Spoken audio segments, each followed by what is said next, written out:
ফুলকপির চিলি বানিয়ে দেখো চিকেনকে একেবারেই হার বানিয়ে দিলাম। তো আমি দেখো চিলিগুলোকে করার জন্য একটুখানি ফুলকপি ছোটো ছোটো করে কেটে নিয়েছি, আদা রসুনের পেস্ট, হলুদ গুঁড়ো, লঙ্কা গুঁড়ো আর দিয়ে দিয়েছি কর্নফ্লাওয়ার আর সামান্য একটু চালের গুঁড়ি। তো দিয়ে ভালো করে ম্যারিনেট করে 1 ঘন্টা রেখে দিয়েছিলাম।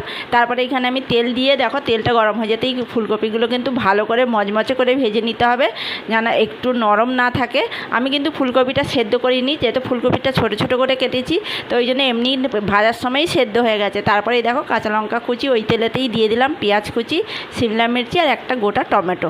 এগুলোকে ভালো করে একটু কিন্তু নেড়ে চেড়ে নিতে হবে। আর এতে আমি একটু সামান্য আদা রসুনের পেস্ট দিয়েছি, বেশি কিন্তু দিইনি, যেহেতু আমি ফুলকপিতে দিয়েছিলাম এই জন্য এতে বেশি আর দিইনি। তো এটা একটু ভালো করে নেড়ে চেড়ে নেওয়ার পরেই দেখো এখানে আমি দিয়ে দিচ্ছি সয়া সস, কর্নফ্লাওয়ার আর একটু ভিনিগার। তোমরা এইভাবে অবশ্যই চিলি বানিয়ে খেয়ে দেখো, হারগিজ কিন্তু চিকেন খাওয়ার মনই করবে না, ফুলকপির চিলি এত সুন্দর হয়।